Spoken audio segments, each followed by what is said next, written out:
The Linux Show, starring Nick Carter, Master Detective, presented by Acme, America's great producer of fine quality paints.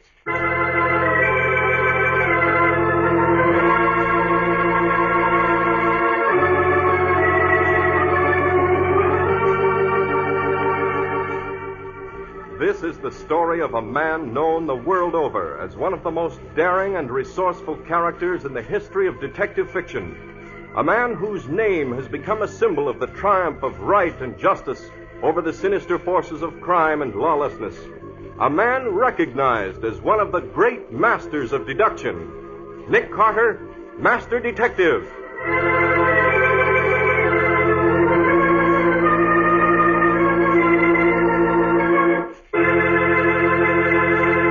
Today's baffling case, The Witch of Donderberg Mountain.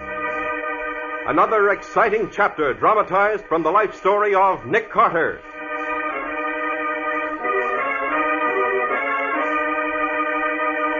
In just a moment, we'll find how a curious old moldy coin lured Nick Carter into a strange community, brooded over by Donderberg Mountain and a collection of macabre superstitions.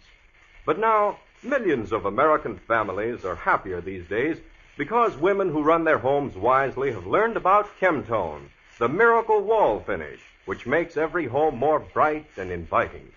Now those same wise homemakers are learning the modern way to new beauty for woodwork, furniture, and floors.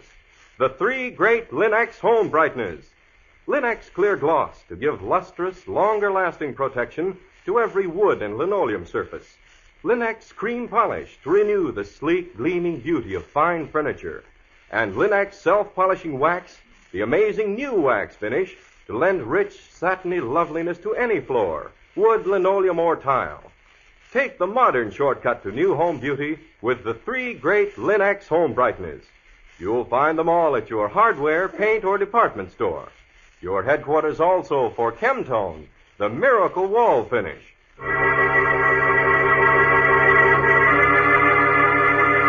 And now for today's exciting case from the life of Nick Carter.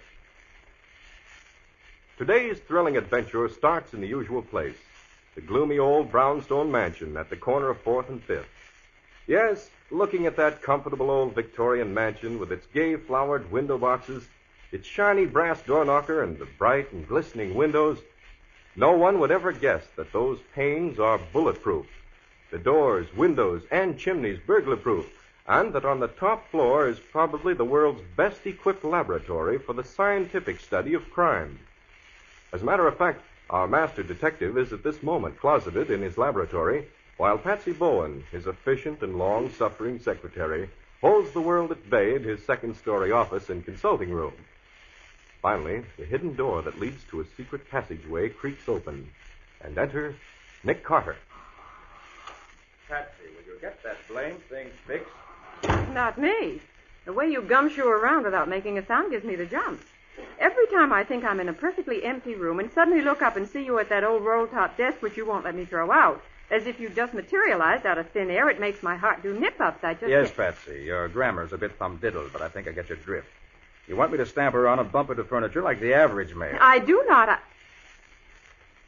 Tell me, did you finish whatever it was you were puttering around with up in the laboratory? I did. I examined the shirt the man accused of the Pemberton murder was wearing the night Daley Pemberton was killed. But that shirt had been washed and ironed, Nick. Quite so. The murderer made the common mistake of believing that a thorough washing and boiling would eliminate traces of his crime. But not with the modern benzodine test, sweetheart. Oh? It took me less than 3 drops to reveal the presence of bloodstains. Mr. Pemberton's blood. You needn't look so pleased. I'm always pleased when I've managed to end a criminal career. Murder so often becomes a habit. Well, anything happened when I was upstairs? Anything, everything. The mayor called, the head of Freedom for Moravia called, Lieutenant Riley called, the butcher called. Trivia, all trivia. Anything worth bothering about down in the waiting room? Mrs. DeLacy Trump's pearls. What about them? Stolen. Tell her to report to insurance company. She can. Seems some gigolo swiped them. She doesn't want her husband to find out. Not interested. Old Mr. DeWitt Hemingway's second wife has run away. She should have done it years ago. Not interested. Mr. Roger Winthrop, author and lecturer, has taken a house in some forsaken spot up the river. He's writing a history of the folklore and superstitions of the Catskills. He wants you I never collaborate. Besides, what I know about the River Valley superstitions, and they're plenty gory, he can dig out of the records for himself. Not interested. Will you not jump to conclusions, Nick? He does not want you to collaborate. His servant has been hexed. The local witch has put a curse on him. And he's had a succession of headaches or corns or something. Tell him to wear a nice aphedita bag. I believe that's a usual It's remedy. too late. The servant, whose name was Jacob, died about dawn this morning. A violent and horrible death. His last words were something about a descent into hell. Well, why didn't you say so? You wouldn't let me. Send Mr. Winthrop up. Well, send him up. What are we waiting for? Keep your shirt on, Nick. I can't have him shot out of a cannon. Wait till I click my enter off his gadget, can't you? Butch. Hey, Angel Face. Butch, Mr. Carter will see Mr. Roger Winthrop. You mean the guy with the ribbons on his glasses? Right the very first time. Okay, Mr. Winthrop. Hey, he's halfway up the stairs already. Athletic for an author, Patsy? Come in. Mr. Carter, Mr. Nick Carter, where is he? Right behind you. Oh, Mr. Carter, I am... I know. Roger Winthrop. Author. I am now engaged in collecting data for my latest novel. In fact, I have already... Has this novel anything to do with your servant's death? Why, no. Then skip it. Of course. But if it weren't for the novel, I never would have rented the old Brocken house. And we'd never have met the old witch. You said witch? He did. You keep out of this, Patsy. What old witch do you mean, Mr. Winthrop? Who is this, I'm Nick Carter's secretary, amanuensis, general factotum, and the lady who sews the buttons on his shirt. Now, let's get back to the witch. She sounds more interesting. Thanks. Of course, I don't actually think she is one. Still, the natives who live around the Brocken farm are quite convinced of the fact. It seems she's placed a curse on people before this, mostly young boys who taunted her or stole her fruit.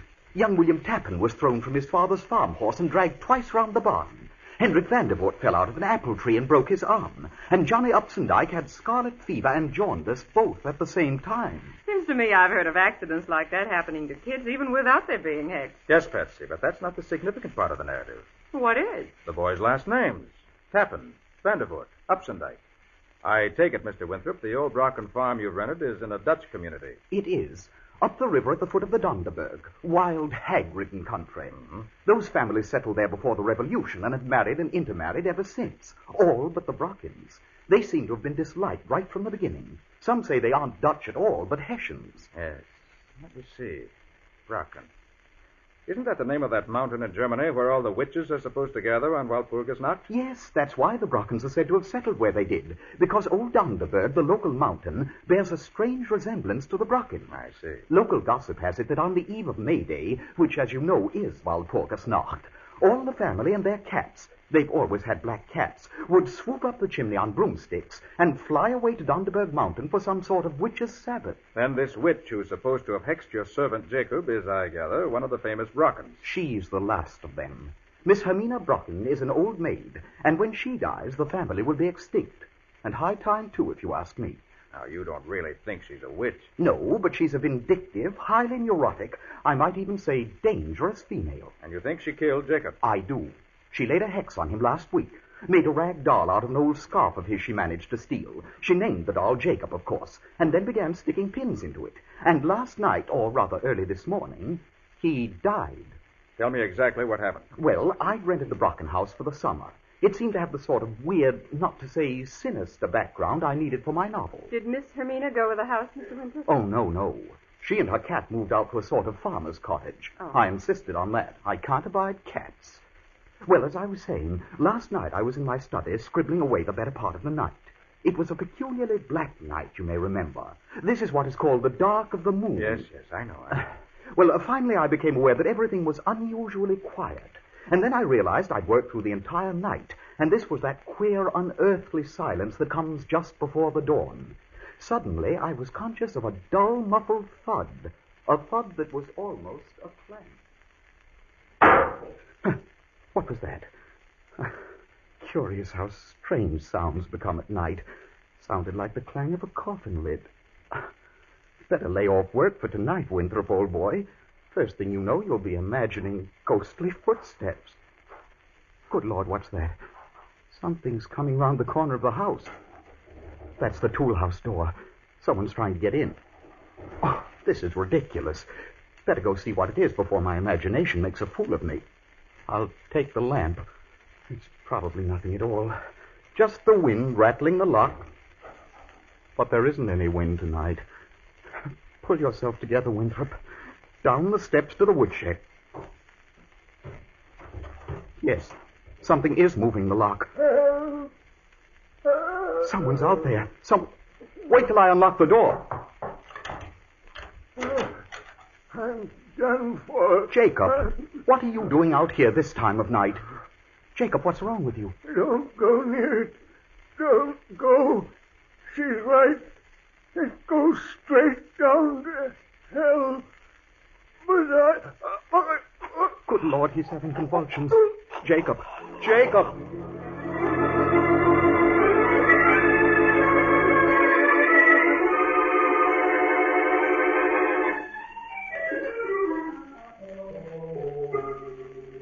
And what happened then, Mr. Winthrop? Jacob died right there in my arms. It was horrible. As the death rattle left his throat, his right hand relaxed, and something rolled to the floor with a metallic clink. I picked it up and brought it here, thinking it might serve as a clue to this whole horrible business. Let me see. Here. Black with age. Looks like a metal slug of some kind. Patsy. How about giving this a going over with that metal polish you keep around for polishing up doorknobs? With pleasure. It's right here in this drawer. I keep it handy, Mr. Winthrop, because all the hardware in this old house is brass. And I always say, what's the good of having real brass furnishings unless Not you keep interested, them well... Patsy. Postpone the housekeeping. Well, Mr. Winthrop, from your description of Jacob's death, the panting, the dragging footsteps, and the final convulsions, I'd say he was probably poisoned.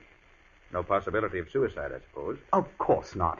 It was the witch, Miss Hermina Brocken. I told you she'd put a curse on him. Curses don't cause convulsions, Mr. Winthrop. I never said they did. The point was she hated Jacob enough to want him dead. Why? Well, I suppose it was my fault in a way.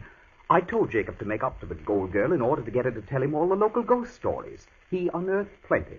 Some of them, like the Headless Horseman and the crew of Hendrik Hudson who go bowling in the mountains whenever there's a storm, have already been recorded by Washington Irving. Yes.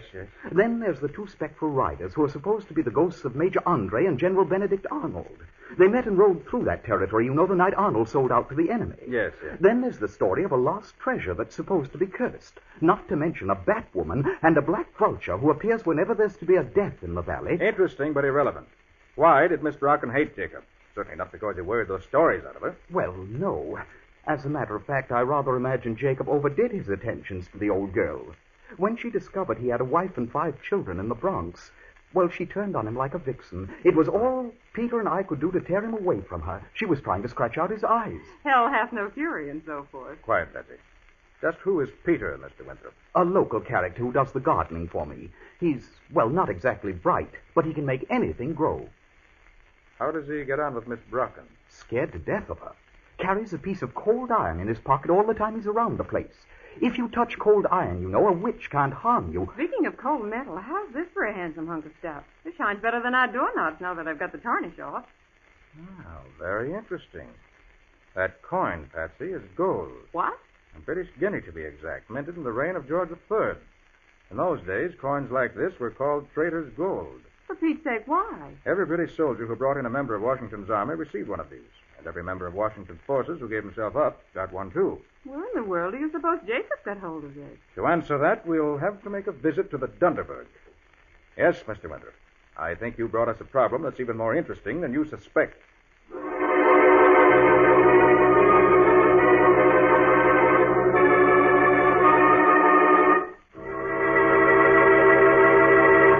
Well, just what is the significance of the piece of Drater's gold found clutched in the dead man's hand? Is it connected in any way with the strange events which are happening in the shadow of old Donderberg Mountain? We'll see in just a moment. Linex self-polishing wax is practical proof that there is something new under the sun. New beauty, new protection, new skid resistance for all your floors and linoleum. If you haven't used new Linex self-polishing wax, you haven't learned how different, how perfect the quick-drying wax can be. For Linex self-polishing wax, developed by leading research chemists to give you the best, lends a satiny appearance, a lasting protection, real anti-skid finish to every floor surface in your home. The formula of Linex self-polishing wax is completely new. It contains the greatest possible amount of genuine carnauba wax. And the underwriters' laboratories have proved that linoleum, hardwood, and rubber tile are actually less slippery after Linex self-polishing wax has been applied.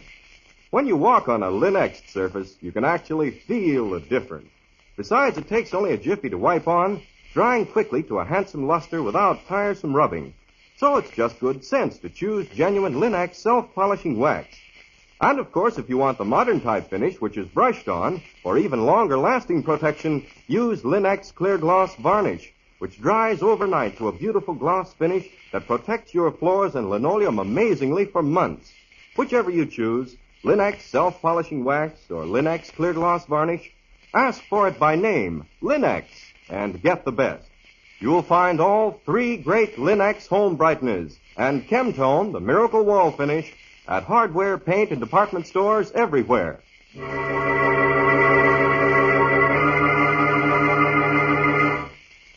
And now back to today's exciting case. As we pick up Nick Carter and Patsy, they are following Roger Winthrop along a desolate country road to the Brocken farm, where Winthrop's servant, Jacob, has recently died a violent death. It is twilight, and the sinister hulk of the Donderberg mountain broods over the landscape.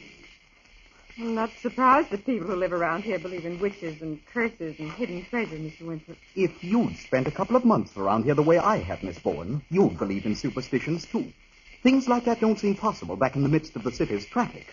But up here, time seems to stand still.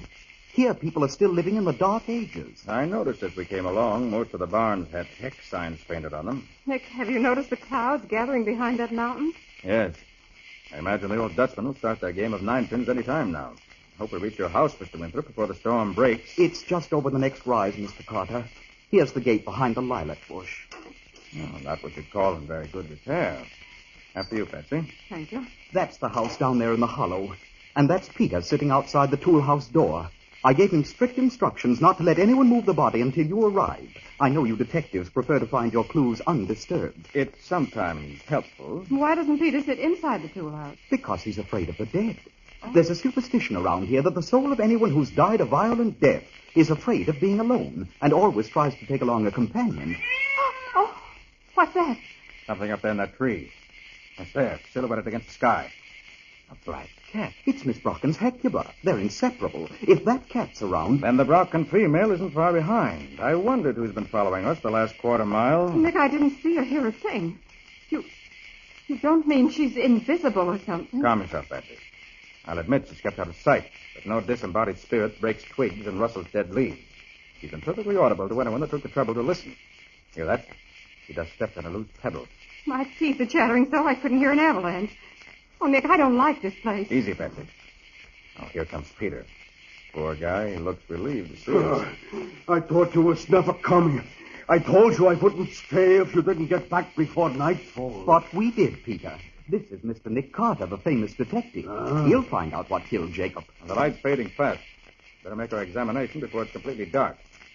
Oh, Patsy, may not be nice. You want to stay out here? With that woman and her cat crawling through the bushes and a storm coming up beside? Oh, thank you. I'm coming inside, no matter what's in there.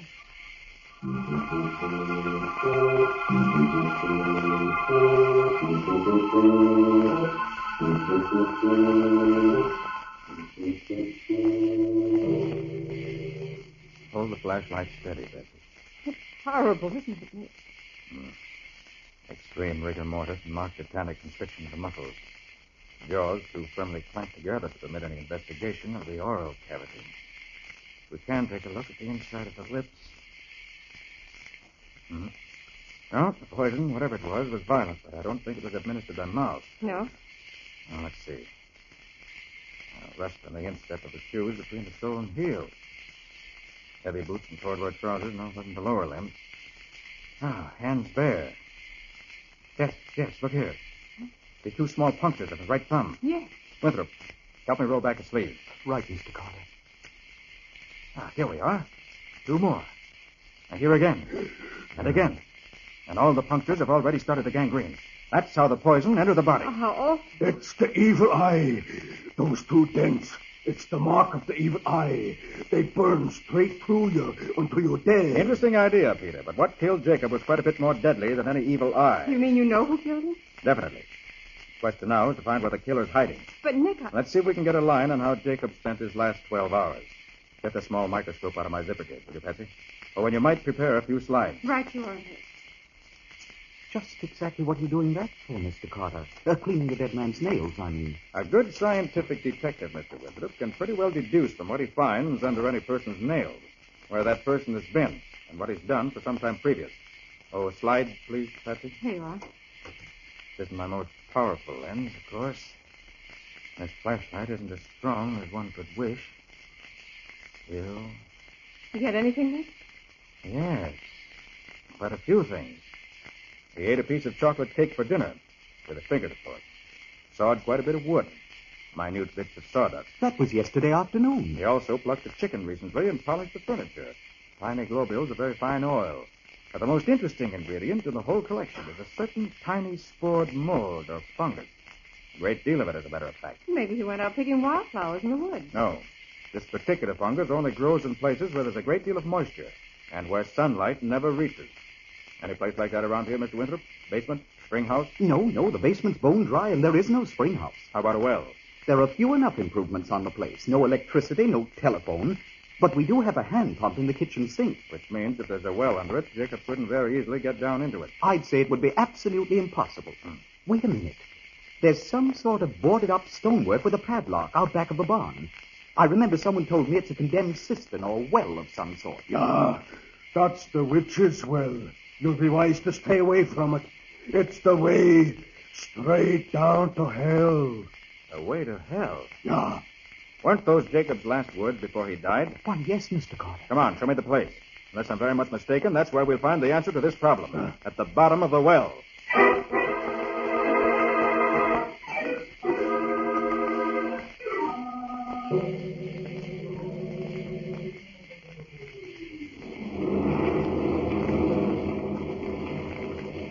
Sounds as if Henry Hudson's crew had started a game of ninepins. Oh, that means there's evil abroad tonight. Nick, I just remembered something. Now what? Isn't tomorrow the 1st of May? That means this is Walpurgis night. When witches ride and graves give up their dead. Yeah. That one sounded like a strike. This is the cistern, Mr. Carter, or whatever it is. I thought you said it was padlocked, Mr. Winthrop. It always has been. Not now. The lock's lying on the ground. And the staples all bent and twisted. Looks as if someone had broken it. And the cover's been moved recently, too. Look here, Nick. These scratches on the stone. Patsy, I do believe you're finally beginning to notice things. You know where you can go, don't you? Yeah, that's just where you will go if you get too interested in that well. Now, look here, Peter. You're a big boy now.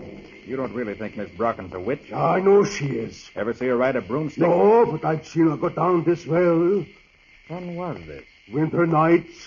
Me and my brother Timmy would hide in the hay of that old barn and wait for her to come along. First we'd hear the scrape as she pulled off the lid, and then we'd see her climb down inside with the lantern in her teeth and that old black cat sitting on her shoulder. Why do you think she did it? Climb down inside, I mean. To get warm, of course. It's nice and cozy in hell on a winter's night. She never went down in summer? No, why should she? It's hot enough right here in the valley in summertime. Very interesting observation, Peter. And it verifies my hunch just how Jacob was killed and why. What do you mean, Mr. Carter?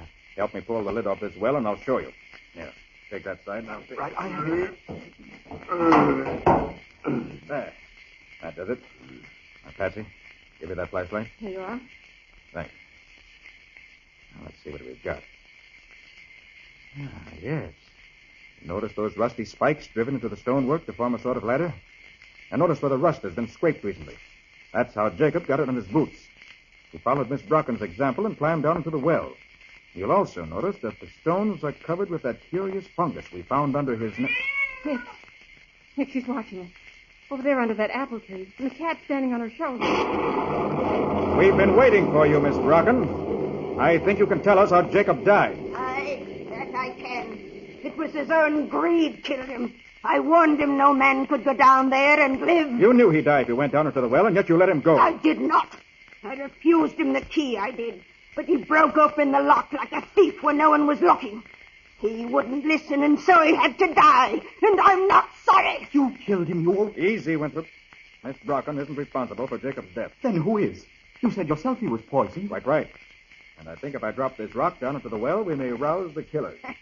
Aye, if you do, they'll play you their devil's tattoo. Oh, Nick, be careful. I'm afraid. Here goes the stones. Now listen.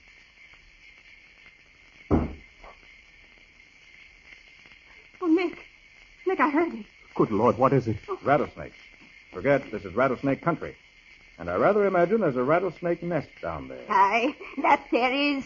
Old ones and young ones, the darlings. I told Jacob not to go down in that well. I told him he'd go to hell, but all he cared for was gold. And so he's dead. Dead! Dead! And I'm glad!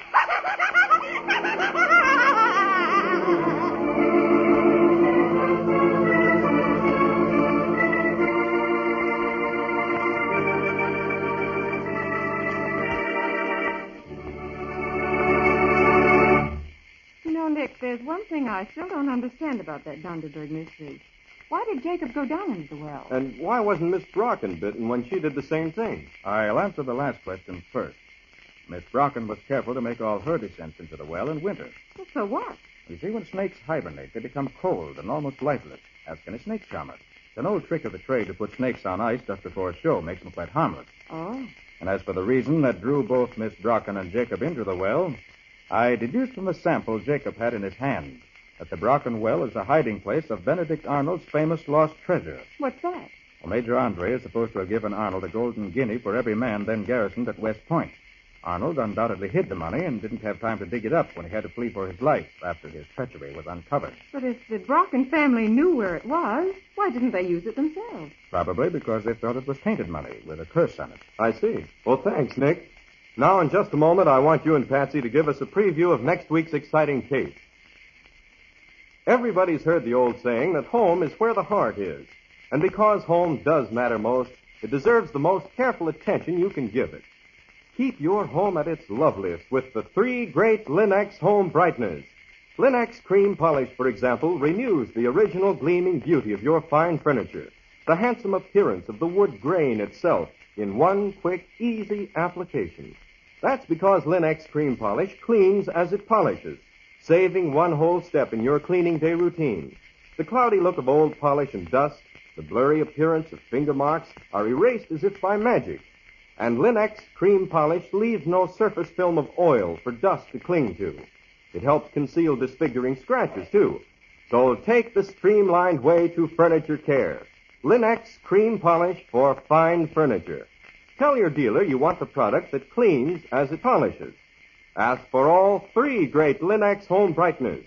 Linex cream polish, Linex self-polishing wax, and Linex clear gloss varnish at your nearest hardware, paint, or department store. And now let's hear from Nick Carter himself. Well, Nick, what about next week's story? Next week, Ken, I think I'll tell you the story of how an heir mysteriously disappeared before it was born. And a curious and frantic case it was. When a woman who's going to have a baby any minute disappears into thin air right on the threshold of a famous maternity hospital, then she... Now, Patsy, don't give the whole plot away. Wait until next week. What do you call the story, Nick? I call it The Vanishing Lady.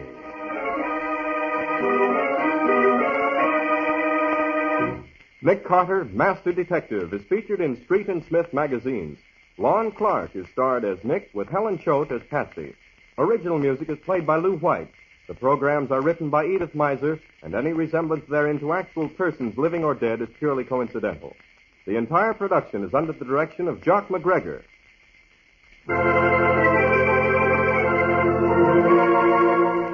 Nick Carter, Master Detective, is presented at this time and over these same stations each week by the 3 great Linex home brighteners. Linex clear gloss varnish, Linex cream polish, and Linex self-polishing wax. Created by Acme, America's great producer of fine quality paint. This is Ken Powell speaking for the thousands of Linex dealers all over America and saying so long until next week.